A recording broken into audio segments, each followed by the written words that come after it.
Welcome to our Transformers podcast. I'm Sean. Thomas. Sammy B. And together we are Sparkcast. Sparkcast. Someone was off. I'll just adjust the audio by half a second. No. It's fine.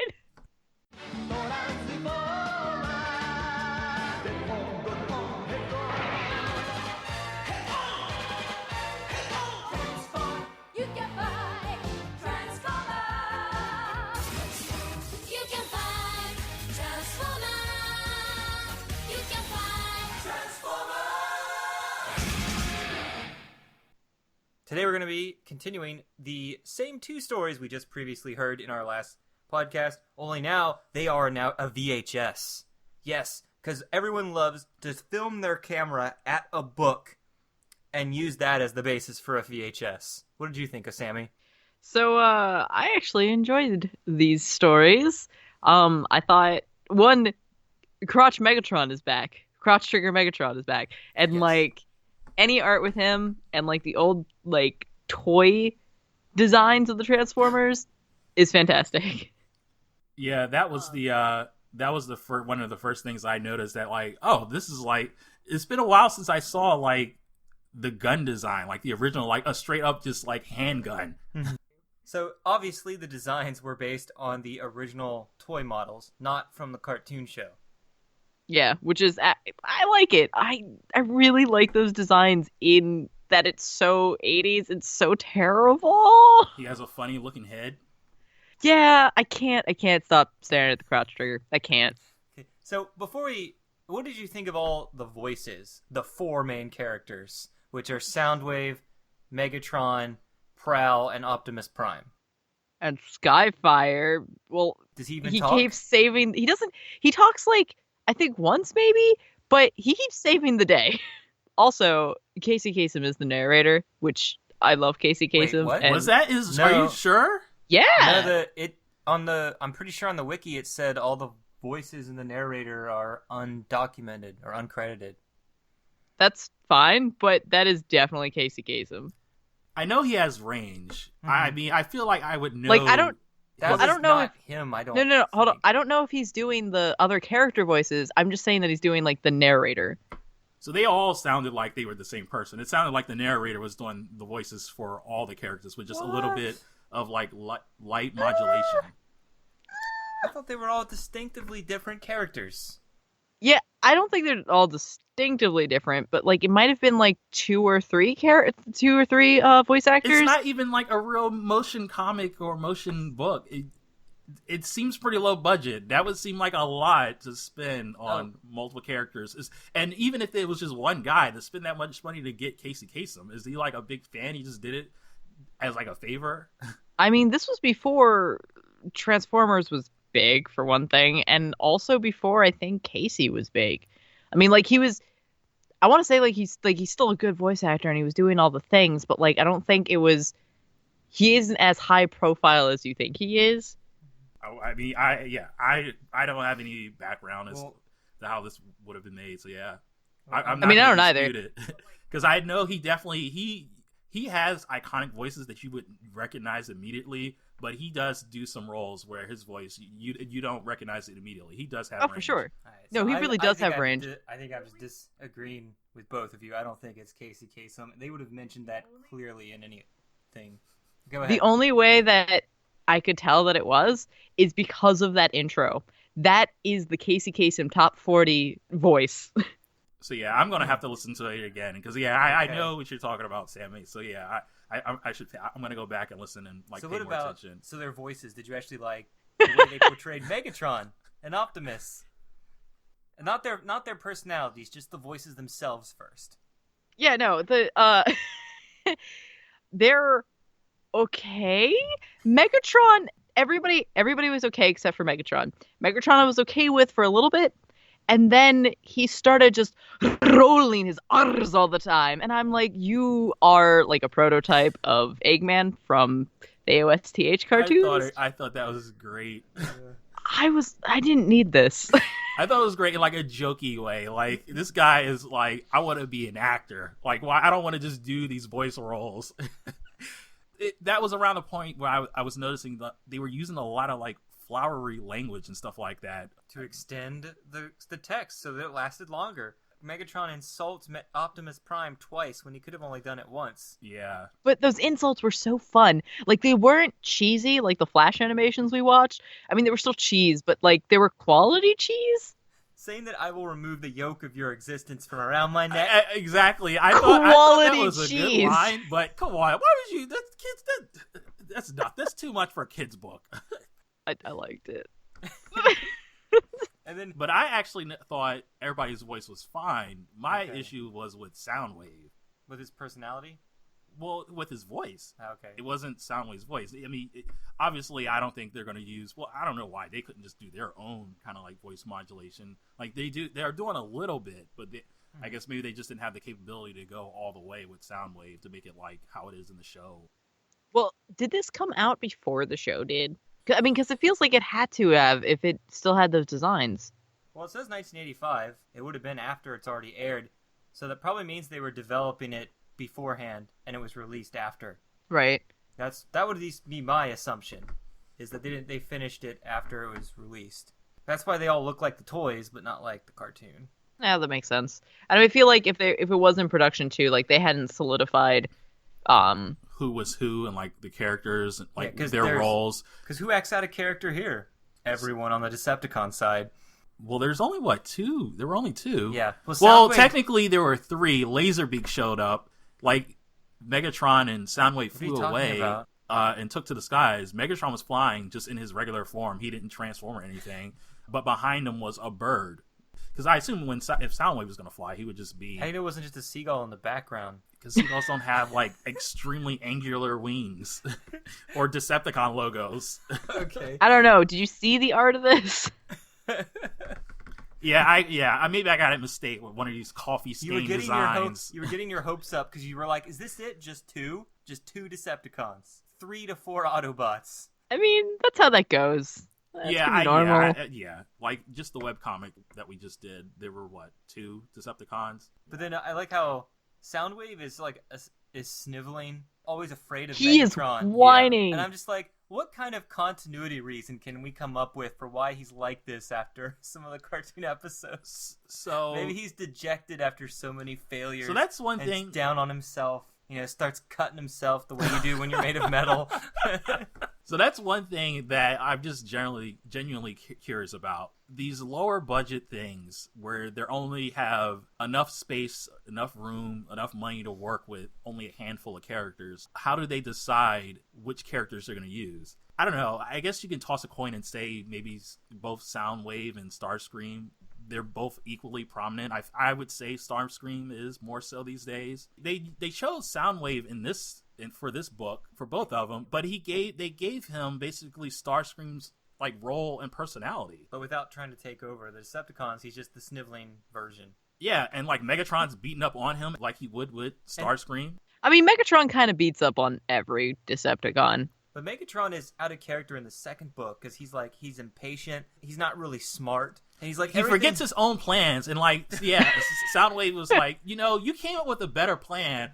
I think you should actually do this. This new plan that you're coming up with on the spot. I don't think that's going to work. Well, what's funny is Soundwave actually tricks him and says, no, this isn't my idea. This was your plan from earlier. And Megatron's just like, sure, okay. And then I'm like, then what was the point of that whole page since he just 2 pages later completely disagrees with him and does it again? I'm still confused by the entirety of the plots of how geography works and how anything works in the Earth. There are a lot of logic issues with these books. Some stuff I chose not to put in my notes. It's like, I can't nitpick everything. This is a kid's book, so let's start with the first story, Satellite of Doom. Sammy, would you like to recap and summarize what you think happened? This is going to be terrible because I was so tired watching this, but Megatron is trying to make a giant diamond so he can put it into space and somehow harness the sun's energy to burn everything. Melt things. What's he Sorry, melting things. So he can get oil. And it was the forest? And the forest melts to get oil? I feel like I missed something in between while I was watching. Oh, he was simply melting the Colorado Rockies to get coal, even though he used the coal to make the diamond in the first place. He didn't melt them to get coal. He was melting the Rockies to get oil, to convert everything to oil. Well, I didn't understand why his plan was so roundabout. Like, he had 100 square miles of coal underneath the desert. 200. You also just had diamonds. Square miles, yes. Yes. So what if you have that? Why don't you just make a coal company plant? He on filled top it of the desert, all with coal, exactly. And then transform that coal into energon like you do with every other energy source. Bam! You have enough for like 20 spaceships or so. But no, we had to melt the entirety of the Earth. But the whole point of doing this was because they needed energy. Where did they get all the energy and resources to make the giant cavern, to make the rocket ship, to launch the fuel to launch it into space, to set up the satellite that was already in space? It's ridiculous. Yeah. And also, so I looked this up. You know how they used lectinite explosives? Lectinite is not a real thing. I looked it up. Oh, really? Yeah. In fact, the only search results that come up are this storybook. Somebody asked me, I read this book as a kid. What is lectinite? Okay, let's start with one before we get to millions. They say, Skyfire flies over a lifeless body. Yep. And I'm like, oh, dead, right here in the beginning. No, later Optimus says a page later, oh, that guy's only unconscious to make sure the kids know he's not dead. And then, only 2 pages later, they blow up hundreds of humans inside with the diamond. No, they buried them alive. Before he pressed the button to blow them up, he talked about how they were whining before he buried them alive. And then he gloated about how their remains were going to be fossil fuel. And then he blew them up. And I'm just imagining a giant diamond with the pieces of bodies and bones stuck in this diamond in space. And then again, this was in, I forget the name of the desert, but it was supposed to be a desert in Africa. Kalahari Desert. The Kalahari Desert in Africa. Mm-hmm. Yeah, I've been there. So they would need to have transported this giant diamond to the jungle in Brazil. I think it was like near the Matos River or something like that. So again, brings up the question, where are they getting the fuel? Don't they have enough energy if they're carrying this giant thing? Mm-hmm. And how is nobody noticing any of this? The missing people that have been in his mind, the giant hole. Well, they're not missing. He lured them there because of their greed somehow. This plot just falls apart the more we're talking about it. You put an ad in the personal paper. Come work in the desert in the middle of nowhere. Must want money. Lots of it. Well, not actually a lot of money, as we'll get to during the next summary of the next book. Oh my god, that made me crack up. All right, hold on. First, Sammy, so what do you think about all the death and destruction of humans? It was a thing that happened. In a kid's book? Yeah, that's fine. It was the 80s. Yeah, I've never seen that before in any of my children's books. That was the first one. Good thing I didn't have this growing up. Oh, wait, I did. They were just trying to teach kids about death early. Like, it's okay. Just don't think too hard about it. I saw Transformers the movie. I'm fine. Yeah. So I asked my friend who knows math, and I was a little confused about one of the lines.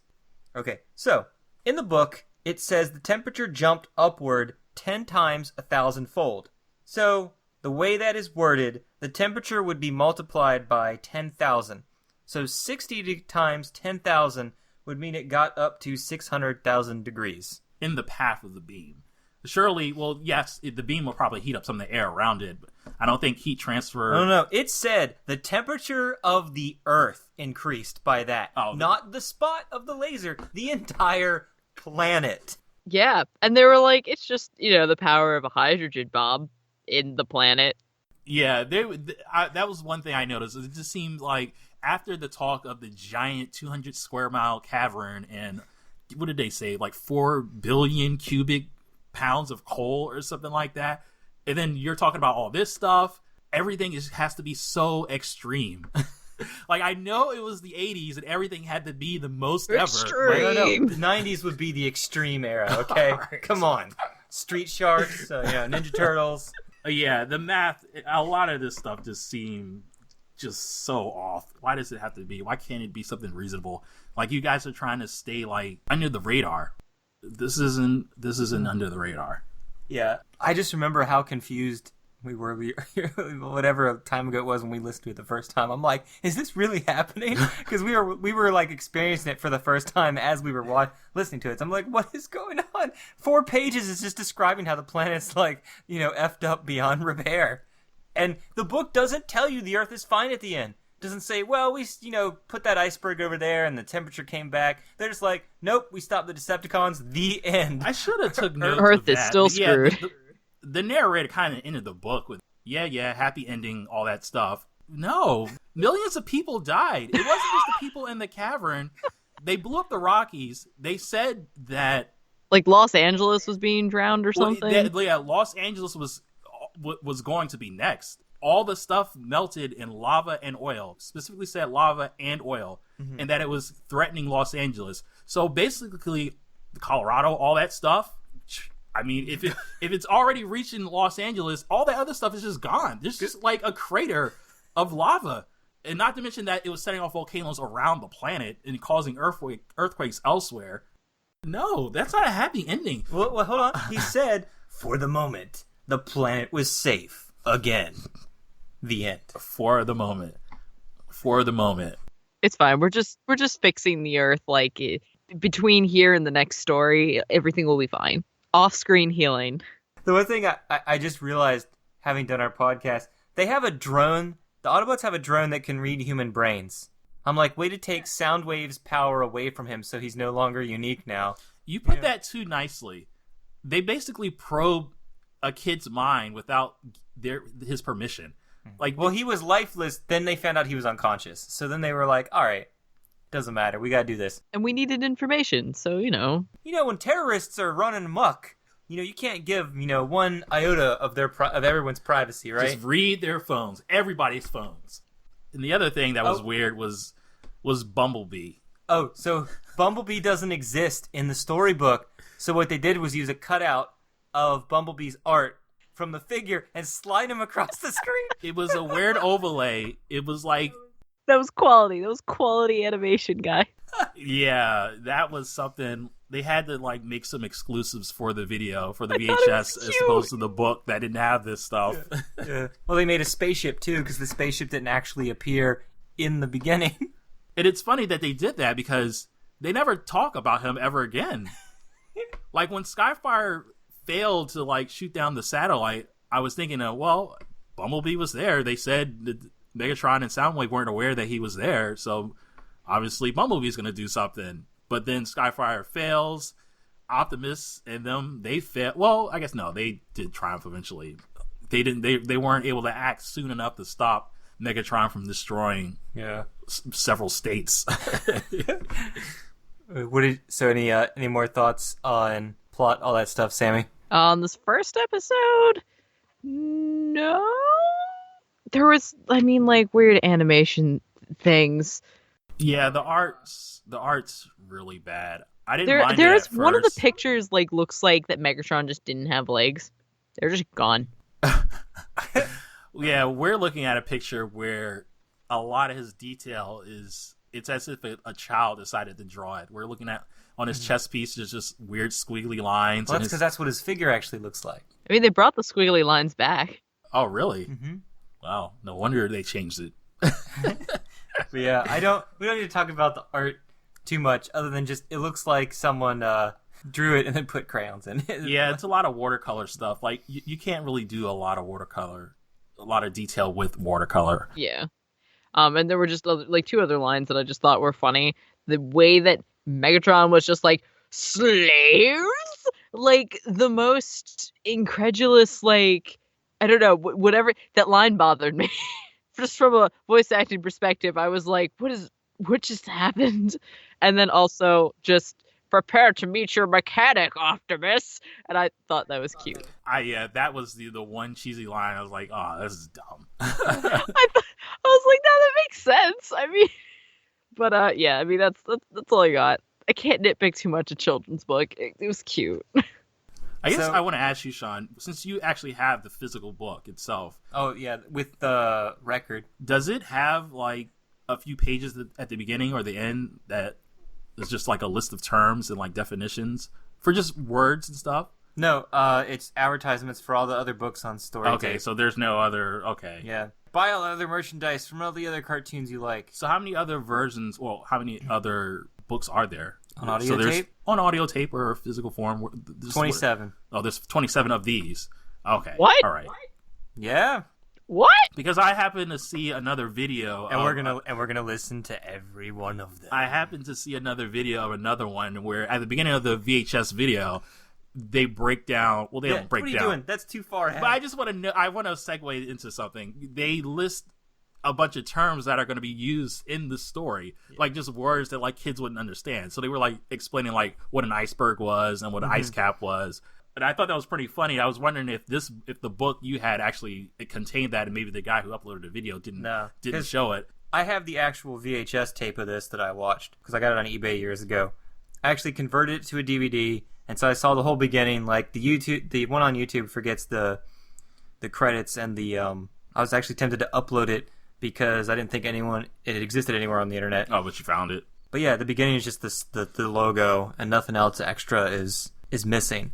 But I did see there's one other storybook VHS other than this one. Yeah. It also has 2 stories on it, and it has Yeah. definitions before each story to help kids learn stuff. Yeah, and the reason I brought up the definition stuff is just I was noticing, like I mentioned before, of the flowery language that Optimus and Megatron were using. I wrote down a sentence that I thought was pretty good. This is a bit much for kids. This reminds me of like old Silver Age comics and stuff like that. I think people talk about how like X-Men just uses a bunch of languages. This is just not normal. This is what Optimus says. Millions will perish in the ensuing calamity of Megatron's debased thinking. When he was talking about, he said that in response to Megatron basically succeeding and getting the satellite into space. Yeah. What about how they described Megatron's smile? I didn't even know what that word meant. I had to look it up and saw that it meant like just, showing no emotion, but somehow smiling, I guess, or his face. I can't remember the word now. I mean, trying to teach kids new, better words. But when you mentioned Silver Age comics, that segues right here into the artists and writers of this very well-detailed book. So the writer, you'll never guess that he went on, John Braden, to become a country singer and wrote all the storybook cassette and records that this company put out. So we have him to blame. How bad are his song lyrics? Did he hire a songwriter? Well, you notice there's no theme or song at the beginning or ending of any of these. That was one missed potential. So for the artists, we have Pablo Marcos, and he actually worked as a Marvel comic artist for Savage Sword of Conan in the 70s and 80s, did some Batman and Teen Titans, and did some Marvel's 70s horror comics. I actually own some of his comics. He did the Star Trek The Next Generation comics from DC Comics. Yeah, I'm pretty sure I've seen his work before. It all became full circle when he did Red Sonja comics a few years ago. Dude, I'm glad he has work. The other artist, Judith Marcos, was actually his daughter that helped him with his art duties. That's actually pretty cute. I couldn't see any other stuff that she had done, at least from the information that I found. That was our brief creator intermission. Now we'll get started with When Continents Collide. That means it's time to turn your page. Or if it's a VHS tape, please remember to hit the rewind button. So, Sammy, explain the plot of this one. I actually have to look at my notes first because I don't remember. While you're waiting, the grammar Nazi in me found a really awful typo. Yup. They said, "Can the idle chatter? I've got the attitude sensors." Don't you mean the altitude sensors? Is that what that was? Yes. What is an attitude? That sentence didn't make any sense to me.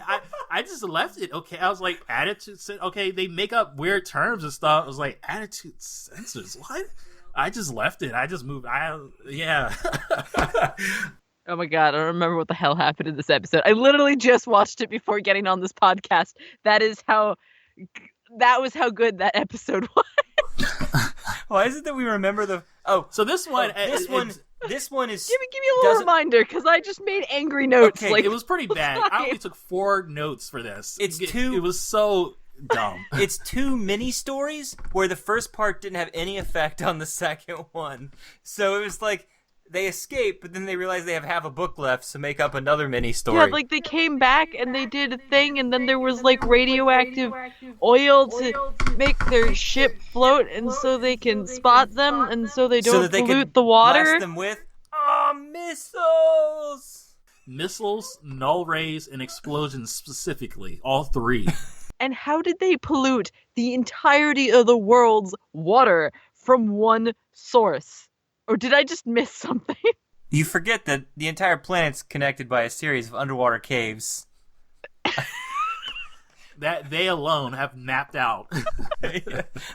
For a second, I thought you were going to give me a real answer, and I was going to feel like such a dumbass. No, you notice I'll do that. Well, I'm pretty sure they said this was a lake specifically. Oh, Megatron kills a human, and it's drawn for you. He shoots him with his gun. No, that was a stun. He says they flattened him. I mean, squished to death. But the narrator specifically used the word stunned. So I wrote a note about that because obviously he killed all the people he was gloating about it in the previous episode. But in this episode, since this human, he wanted to murder him immediately, but then they had him do a little bit of stuff. But then I guess the guy was like, okay, these guys are really doing something bad. So they did shoot him, but since it was on screen, I think that's why they said that he was just stunned. Okay, so I'll try to jog your memory, Sammy. But then he murders a bunch of people after that. No, now I'm getting it. Now I remember.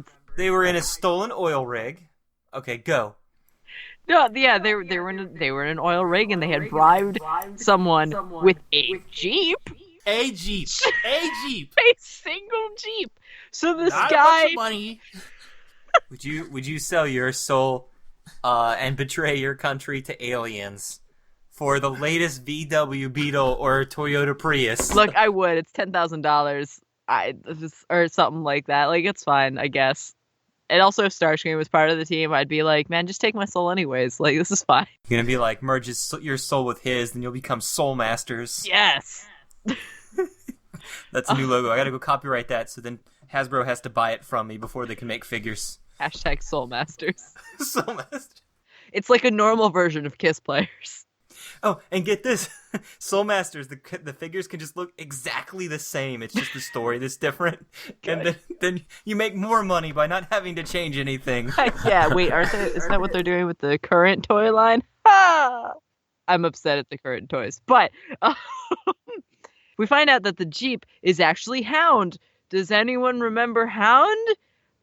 I sure don't. So first of all, this is an Earth oil ship that transports oil in the air. I don't know why. It wasn't an Earth. It was their ship. No, they stole this Earth ship so that they could then dock with this Earth refinery and pretend to just be part of it and get oil for free all the time. But Megatron's like, no, I want it all now. And of course, unfortunately, that is how he worked because, in the Dam episode, he did the same thing. Yeah, it was an Earth ship. But I don't understand how did Hound get on there? It was an Earth ship to begin with. Magic. So yeah, I guess they were just infiltrating. Like, they weren't aware of Bumblebee floating around. So let's just say literally that, floating around. I mean, that one, at least that kind of makes sense. It's possible to, infiltrate this giant ship. They said it was as big as 200 super tankers. So obviously, it's pretty big. Mm-hmm. Like, they can't see everything in it. Yeah. So Sammy, continue the plot. So yeah, I guess Bumblebee comes by and figures them out. This is where it gets hazy because things happen and then they retreat, and Skyfire is shooting at them or something because they found their base, except that he has only a little bit of fuel left, but he's like, man, I got enough in me to shoot all these missiles and make them escape anyway, so we didn't really need to mention that I had low fuel because I was gonna do it anyways. It was like a callback to the previous episode where he ran out of fuel. Why does he keep running out of fuel? That was my question. You need to give the heroes weaknesses so they can overcome insurmountable odds. That's not Is a the weakness weakness stupidity? Because he was in the Autobot base in the first book. Okay, no, hold and he was up. being worked on then before he went to space. They didn't think to refuel him before he went up to space? Skyfire's doing his best, and he is the only one who has been doing his job.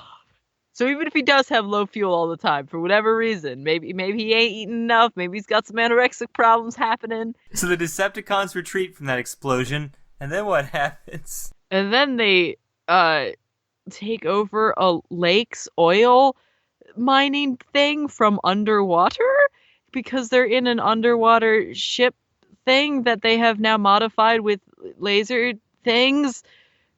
Don't forget the human slaves. Yeah, more human slaves. Yeah, so they get control of the oil and then somehow make it radioactive from the lake, and then suddenly the US and like other nations are fighting or trying to start a war because they think that the other side polluted the water, even though we're at a lake. And so then it's like, all right, time for Optimus to come and save the day. And they're like thinking about it, and Prowl's being useless.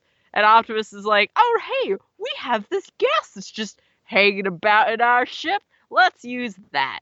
And so, or whatever, no, it was a liquid. Sorry, it was a liquid first. And then because of how they use it in the water or something, it turns into gas. And one unpollutes the water that was polluted, and also makes the Decepticon ship rise up into the air where they're waiting for them.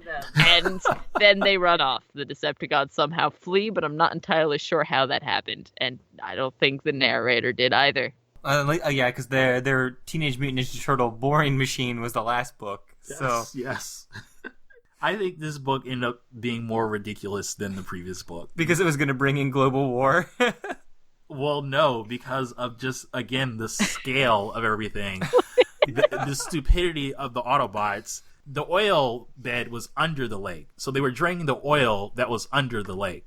But then once the oil was drained out of the cavern where the oil was, obviously it collapsed and stuff. So apparently this oil cavern was so big that it caused complete global instability, which caused a bunch of earthquakes and stuff. So that's why all the nations thought they were fighting. The U.S. thought the Russians were doing it. The Russians thought the U.S. was doing it. Mm-hmm. Then they were going to start launching nukes at each other before like the Autobots got involved. Like, how were they able to have a ship underground move around this large while being that big? I just gave up on trying to understand the physics and the math behind all of this. And again, this is all in the pursuit of energy. They have the resources to do all this stuff. Why are they wasting? Because if you're going to go big or you're not going to go at all. Leave the planet. The Autobots are stranded. You leave if you can build all this stuff and go to space. See, the Decepticons are bad investors. They earn a ton of energy. Then they decide to sacrifice that energy in the hopes that they'll get more energy and then fail it 3 times. Oh my god. So Optimus Prime's back is in the actual official art when he's speaking. So they thought that wasn't good enough. So they used an image from the actual toy line, really highly detailed, that doesn't match any of the art before it and looks nothing like the current images in the storybook. Again, this book is also of the watercolor design. Well, there's not a lot of detail that you can see, especially when they do, well, a little bit when they do close-ups and stuff. But yeah, they did a close-up of Optimus, was just completely different art than everything else in every other page. This was the VHS, because apparently the book wasn't good enough. I mean, more merch, more stuff to buy. So I was just like, yeah, at least when continents collide has a solution, no matter how improbable, for how the Earth returned to normal. But I'm assuming they're still fighting in the war-torn land from the first book, where the entire middle America is just gone. Like, there's no more Colorado, no more, I don't understand. By the end of the 27th book, like, just the world's destroyed. It's done. It's gone. Yeah, the world, they should have tried to figure out a way to evacuate or just been on full alert, just looking for these guys. Because they get away the first time after causing a bunch of havoc and stuff. The Autobots don't go chase after them. Apparently, they know where their base is from the previous book when they attacked them. And blew up the button for the satellite. But yeah, they just let them get away. They come back to the same lake, undetected. But I like how they're using human slaves for everything. Like, all the other Decepticons are off on holiday leave. Apparently, they all went to go swimming or do whatever on Earth. So, and the Constructicons haven't been either created or don't exist yet, depending on the continuity. They've all just been fired. And then after he fails, that'll be the continuity reason for no one's there. He fired them all, realized he can't work without them, and then pretended to, and then hired them back by saying that they were more reliable than humans. There. Continuity problem solved. Perfect.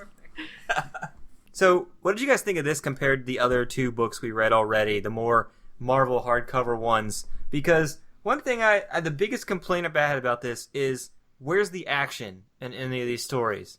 The only action is jet versus oil tanker, and then Jet versus Satellite that doesn't fight back.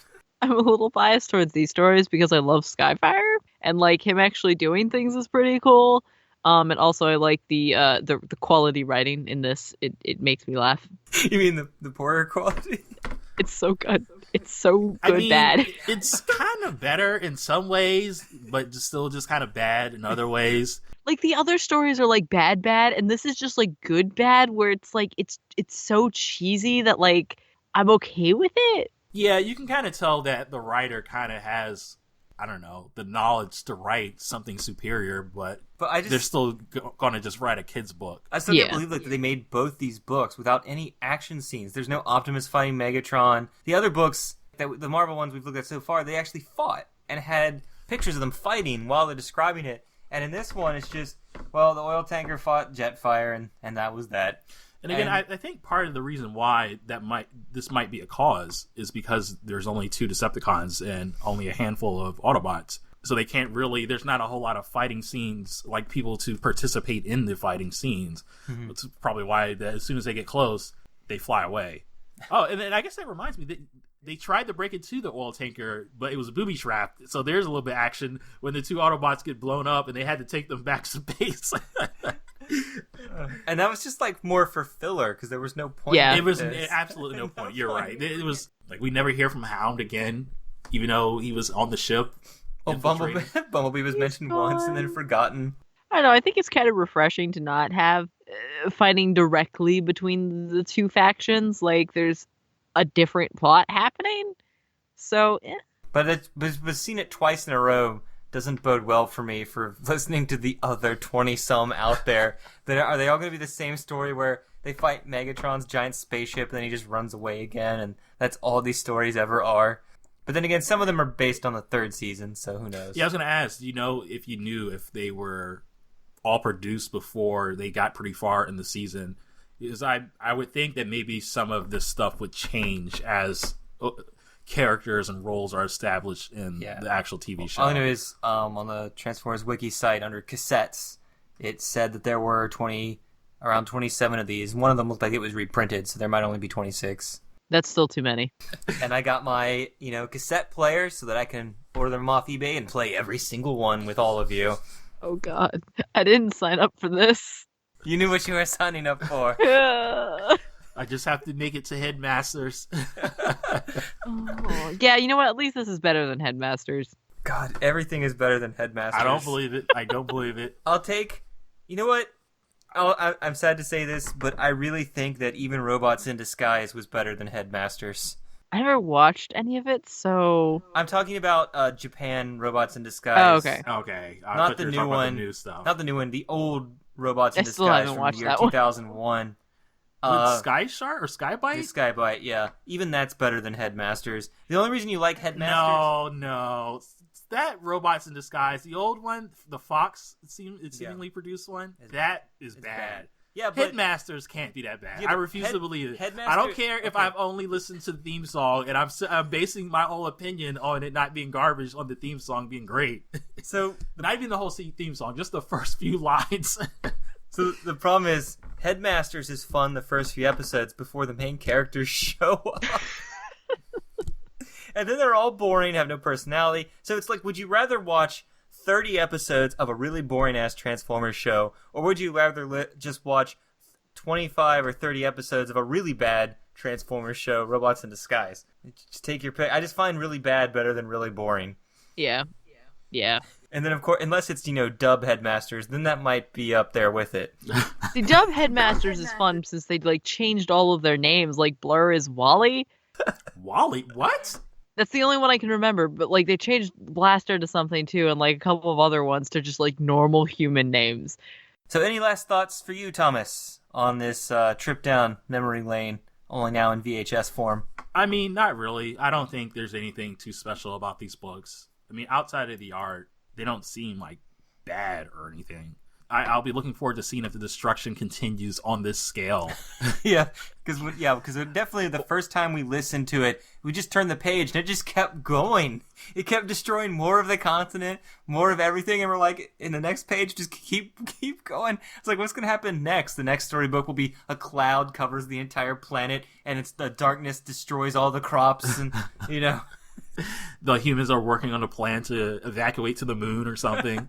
Yeah, and I guess the other thing I'll be interested in seeing is, as you mentioned before, there's not a whole lot of action. It just seems to be Megatron scheming and Optimus trying to outthink him and like think of a way to solve or to resolve the issues.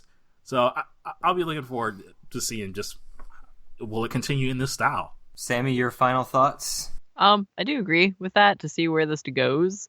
If they do change up the formula, they do change the art too. Because as this keeps going, like, do they just switch to the show's designs just randomly? Like, no explanation.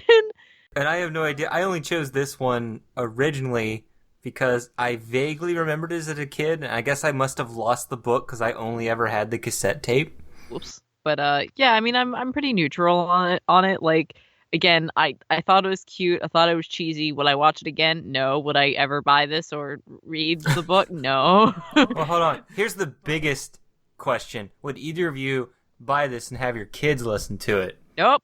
No. I don't want to answer the questions they'll ask.